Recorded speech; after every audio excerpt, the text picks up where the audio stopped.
আসসালামু আলাইকুম ভাই বারাদার, সবাই কেমন আছেন? আশা করি সবাই ভালো আছেন। আমিও আপনাদের দোয়ায় ভালো আছি। তো আজকে কথা বলবো যে হাইব্রিড গাড়ি কিভাবে স্টার্ট দিতে হয় সেটা নিয়ে আজকে একটু ব্যাখ্যা করবো আপনাদের সামনে। হাইব্রিড গাড়িটা সিস্টেমটা আলাদা, আর পুরান গাড়ির সিস্টেম এটা আলাদা, দুটা দুই রকম। ওটা হচ্ছে চাবি সিস্টেম, এটা হচ্ছে রিমোট সিস্টেম, এটা পুশ। তো সেটা নিয়ে কথা বলবো, চলেন। তো এই যে এটা দেখেন হলো পাওয়ার পুস্ট, এটা দিয়ে গাড়ি স্টার্ট দিতে হয়। এখন আমি যে ব্রেকে পাড়া দিলাম, ব্রেকে পাড়া দিয়া পরে ওটা চাপতে হবে। দেখেন এই যে মনে করেন পুশ করলাম, এই যে দেখেন স্টার্ট হয়ে গেছে। গাড়ি যে স্টার্ট হয়েছে এটা বোঝা যায় না যে গাড়ি স্টার্ট হয়েছে কিনা। সেটা বুঝবেন কিভাবে?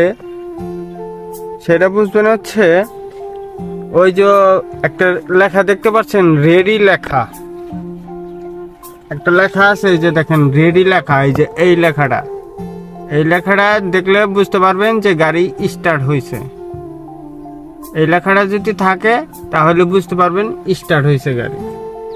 আর হচ্ছে এই যে এইটা হচ্ছে আমার গিয়ার বক্স, আর অন্য গাড়িতে থাকে এই জায়গা, কিন্তু আমারটা হইলো এই জায়গা, ঠিক আছে? এই যে এনে লেখা আছে, এই যে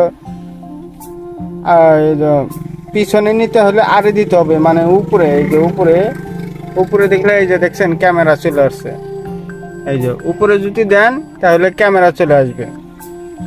আর যদি এটা মনে করেন এই যে ডিতে ড্রাইভ, এই ড্রাইভে দিলে আপনার এই যে নিচে দিতে হবে, যে নিচে দিলে মনে করেন যে ডিতে গেছে, এই যে ডিতে সামনে। এখন আপনি গাড়ি পার্কিং করবেন কিভাবে? এই যে পার্কিং হচ্ছে, এই যে এইটা হচ্ছে পার্কিং, এই যে পুশ, এটাও পুশ। এই পুশে দিলে এই যে বাতি চলে গেল, এই যে পার্কিং হয়ে গেল। এই যে দেখেন, বুঝতে পারছেন সবাই? দেখেন এটা হচ্ছে হাইব্রিড গাড়ির সিস্টেম, এটা পুশের সিস্টেম। তো আশা করি সবাই বুঝতে পারছেন। তো এরকম ভিডিও যদি আপনারা পেতে চান অবশ্যই আমার পেজটা ফলো করে রাখবেন, মেসেজ দিবেন, কমেন্ট করবেন। যদি এরকম গাড়ি সম্পর্কে যদি ভিডিও আপনারা চান তাহলে আমি অবশ্যই আপনাদের জন্য বানাবো। আমার জন্য সবাই দোয়া করবেন, আমি আপনাদের জন্য দোয়া করব। তো সবাই ভালো থাকবেন, সুস্থ থাকবেন। আল্লাহ হাফেজ।